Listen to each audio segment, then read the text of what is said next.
Hi, folks. You're with Tacitus Today, your pushback channel, and thank you for joining this audio radio live stream.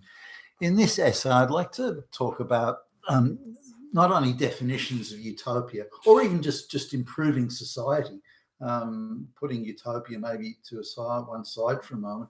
Just how can we improve society? What do we need to do? What measures do we need to take? What is it that will improve society? And how do we put those measures in place and so on? So that's now, one thing that struck me in just talking to some people recently is that what constitutes or represents an improvement in society can vary it does vary widely. So, and I think agreement on this is probably more elusive than it's ever been, particularly with the splintering of society along tribal ideological lines. And of course, mass migration in particular is playing a huge role in not only, I don't even think it's redefining utopia, but making the versions of utopia and the measures we need to get there of being so splintered and so wide and lacking in definition and becoming more vague and indeed more ideological as every day goes by. There was, I wouldn't say there was universal agreement on what utopia was, before the globalists took over, but there was a very substantive agreement, not only amongst the populace of largely homogenous societies, but also amongst the members of the government, the political elites and the government. So, for example, when the Labour Party came to office in England after World War II, or in Britain after World War II, the Labour government of Clement Attlee, the Labour Party, in terms of a political force, was barely 20 years old, and already they were in government, and they were government of the workers at the time. Similar in some ways, not completely, but similar in some ways to the Democrats as they then were in the United States. But they came to government, a bit of a surprise. People thought Winston Churchill would have won, but the Labor government was very committed, as many were at the time, by the way, very committed to how do we make the lives better of our citizens, how do we improve their lives, and this was very much part of their mission. Now, were they perfect in that? Did they have some interesting sort of views that today we would consider, or even at the time were considered socialist? Well, they did, but whatever they were, whether they were socialist or had socialist leanings or sympathies, they still were dedicated to representing the people and improving their lives. So whatever socialist tendencies they may or may not have had were always tempered and leavened by that commitment to the people and their belief that they represented those voters. Now, those were different times. The people that were in the parliament, with occasional exception, they came from the area that they lived there, that the electorate that they represented. They grew up there. They knew the people and so on. So they're very much representatives of the people and from the people, which is something you rarely see today. People just get parachuted in by party headquarters and that's it. So, but anyway, this is the Labor Party is very committed, and the shadow of World War I, World War II, of course, it had only just ended, and the Great Depression, that shadow loomed large over their thinking, and they said, well, we don't want ever that. We don't want people standing in bread lines. We don't want people queuing up for hours to get food at a soup kitchen. We don't want that sort of deprivation to be inflicted on the populace again, and we're going to take measures to do it, such as universal education, universal health care, and unemployment benefits, and various safety nets so that people didn't die of starvation on the street and weren't living on the street and so on. So they took it out, and it was very, very well intentioned. Now, some of it can say they also did things like nationalise the coal industry. So any business or industry that was effectively a monopoly, the government nationalised it, the rail and so on. I think there's certain merit in doing that if it's a complete monopoly. If they sell it off and break it up so there's lots of market competition afterwards, then that's okay. But when it's a monopoly run by a private business, that doesn't have to face any competition, then I think it is exploitation and profiteering. So I think those things, there is a case for them to be government owned, but I'm open on, I'm not committed either way on that. Nonetheless, they wanted to improve the lives of the people. It was very much their mission. It was front and center of their thinking. Now, there was universal agreement, not universal, no, but there was widespread agreement that these things would improve the lives of the populace, particularly those that weren't high-skilled workers or hadn't inherited shitloads of money or weren't part of the crony economy. People who had to work for a living in the mines and would get coal dust cancer by the time they were 40 and couldn't work anymore, those sorts of things. So I think there was agreement on that. Now, was it perfect? No. Did it manage to solve all social problems? Well, of course not. Was it a considerable improvement in the lives of people? Well, yes, it was. And no matter how you look at it, their lives were improved. Now, let's look at it today. Can we agree on what improves people's lives? Now, I sort of considered this a while ago, but I hadn't realised that the gulf was so wide. For example, those indoctrinated in ideology, you ask them what will improve the lives of the people. Now, in their view, improving the lives of the most marginalised is the primary goal, because in an ideological sense, if you improve the lives of the most marginalised, then those that are not so much marginalised automatically get an improved outcome as well. But it's the most marginalised, we must improve their lives, and somehow that improves everything on some sort of ideological basis. So how do we improve the lives of all Australians? Well, the way we improve the lives is making sure trans people are looked after, and there are special laws to look after trans people, and special punishments to punish those that may in some indirect way contribute to the marginalisation of those people. And those that may using hate speech, for example, we need to broaden the definition of hate speech. We need to have arbitrary punishments, arbitrary arrests. This improves everything. So if we improve the lives of trans people and arbitrarily kangaroo court punish those that may speak ill of them, then we have improved society. We have, but you're using arbitrarily suspending law. You're suspending due legal process. You're creating arbitrary law, kangaroo courts, using specific definitions to go after people for ideological reasons. That can't be an improvement society. Well, it is, because the people that speak ill of trans are fucking fascist, fucking Nazis. They're all fucking Hitler. So whatever we do to them is permissible. It is permissible because we're fighting Hitler. And if we're fighting Hitler, we are therefore improving society. So there you go. So they've got an odd sort of rationale that is very, very, very boutique and very narrowly sort of focused. Now, I take the view of that improving society means that you do things, or things are done, whether it be by government or however it's done, that improve the majority of lives. So rather than just the trans people, you need to improve everybody's life. But what is it that improves people's lives?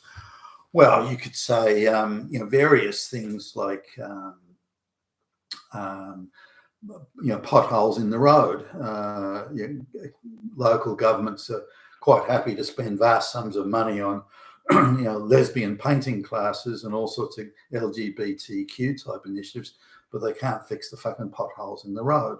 So, when I go driving or riding the bike or something, I spend more time dodging potholes than I do anything else.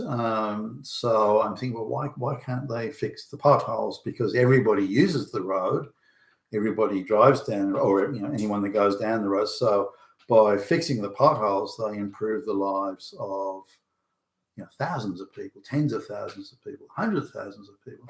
Now, the main highways, as in the motorways, they're reasonably well maintained, so that's not a problem. But as soon as you get off those major arteries, the standard of the roads declines quite considerably. So I think that's a way of improving people's lives. People have to wait hours in the doctor's consulting rooms or surgery. Reducing those wait times would the price of rents and mortgages and house prices are growing at three times, more than 3 times the rate of wages. Addressing that would improve the lives of people. The price of food and groceries over the last few years has increased much faster than the rate of wages. Loaf of bread, the price has doubled. The price of milk's gone up by 50%, and the price of so many things has gone up. The price of beef and lamb and that sort of stuff's gone through the fucking roof. So price of food could be an issue that would benefit everybody. But there's no agreement on that I can find. So when I suggest, well, the price of groceries, there's but the plight of black lesbians is far more important than that. We need quotas for jobs. We need this. We need that. We say, okay, well, that's fine, but that directly disadvantages others. Directly causes disadvantage. So why would you want to do something that supposedly makes life better for one, but whilst it directly makes life more difficult for another? And so so there's a lot of people out there that see the world through an ideological lens, and they see, for example, they see a merit system. If you have merit, well, that makes it harder for people that aren't as clever or as hardworking or as bright or energetic or conscientious. So therefore that creates disadvantage. So okay, sure, all right, then I accept that. But the idea of merit alone is impartial. Anyone that meets that standard, anyone who passes the test gets up. It doesn't favour anybody or group or anything.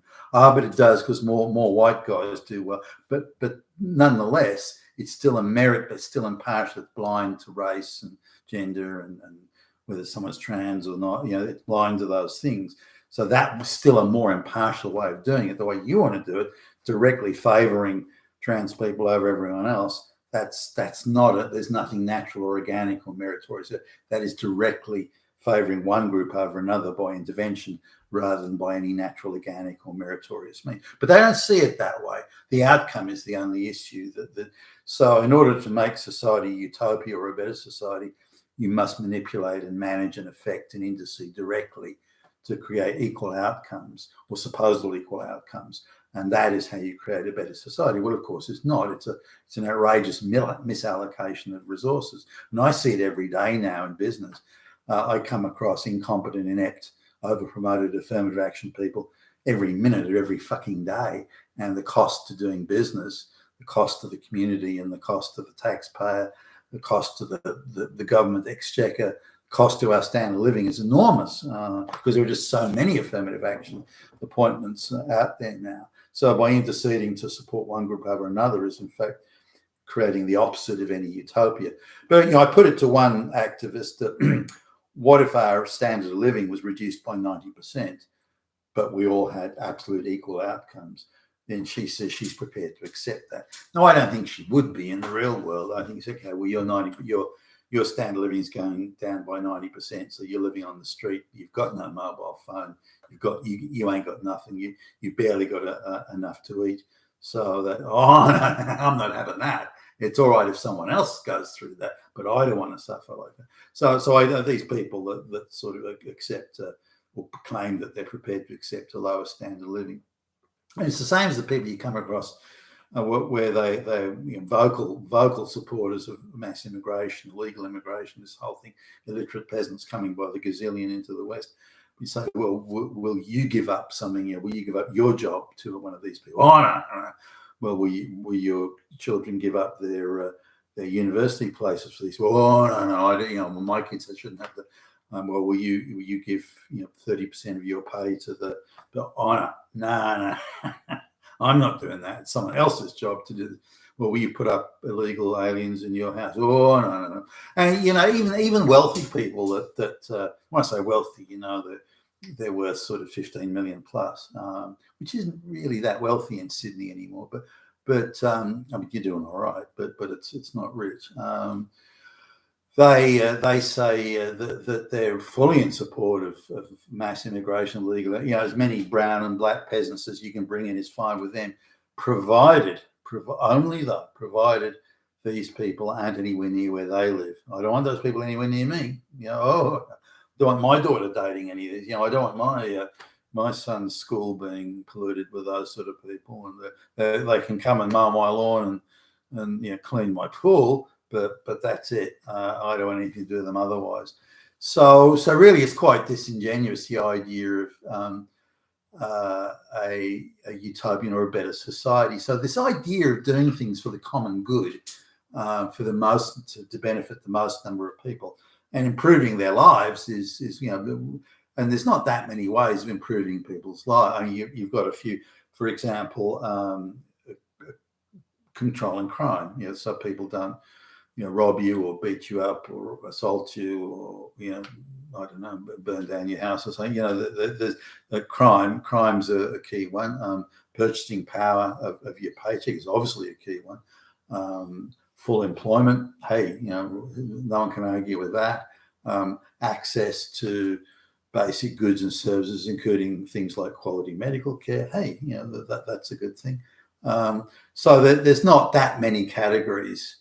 You can go into subcategories, such as the potholes in the road, for example, but there are some headline categories that if those are offered universally and applied and delivered universally to populace, their lives will be better.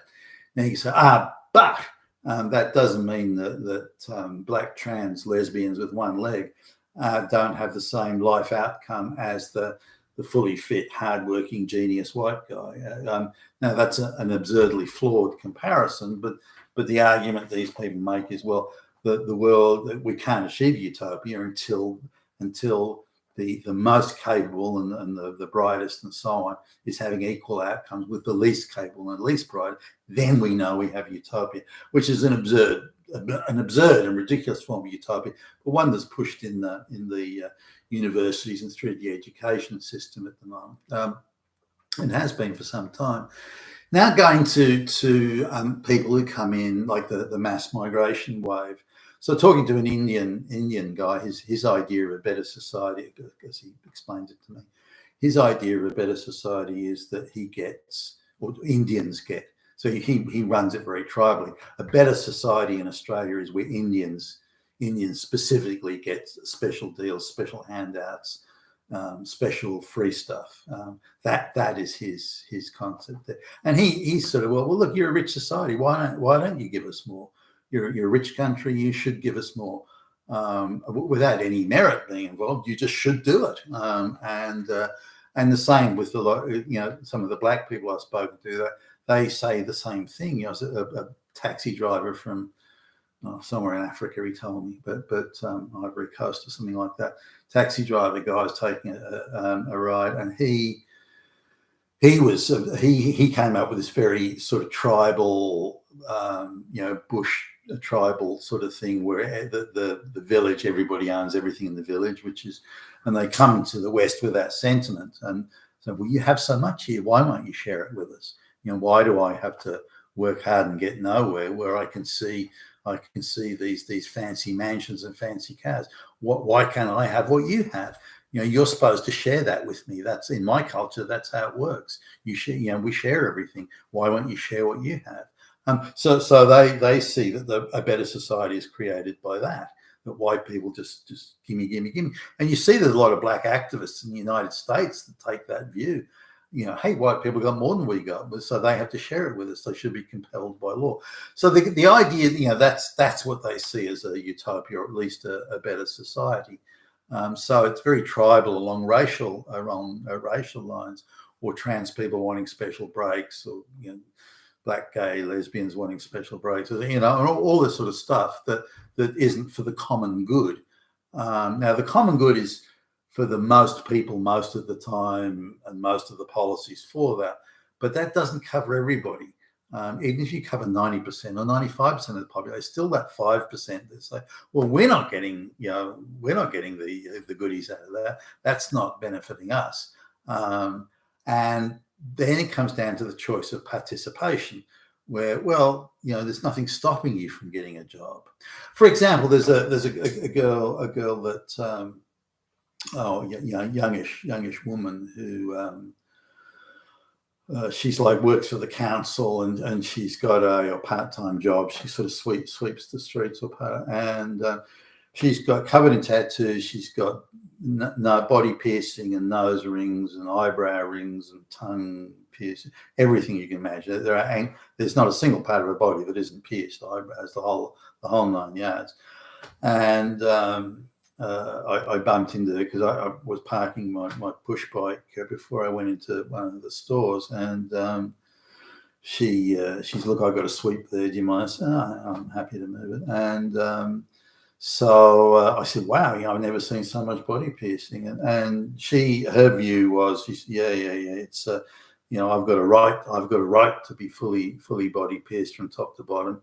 And if that affects my ability to get a job, or affects my ability to live well, then it's other people's fault, not mine. And there should be special laws made so that people with fuckloads of body piercing can get special dispensations and handouts and freebies. And in her mind, that's a fair society.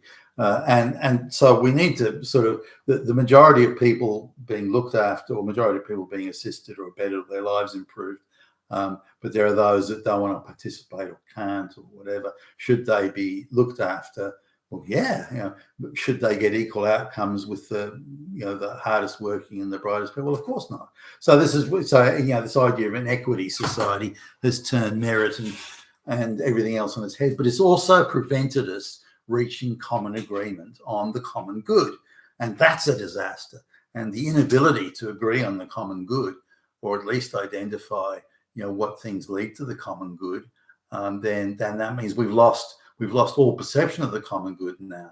In fact, the common good's been trashed, taken out back and shot, and now we have boutique rights for tiny splinter groups, and that is how we now have been disingenuously, in my view, put up to supposedly measuring the common good, but it's no longer the common good. And we've been led down the garden path on this one, and we need to come back to the basics of what is the common good and how to improve people's lives. You've been a Tacitus today, your Pushback channel. Thank you for listening.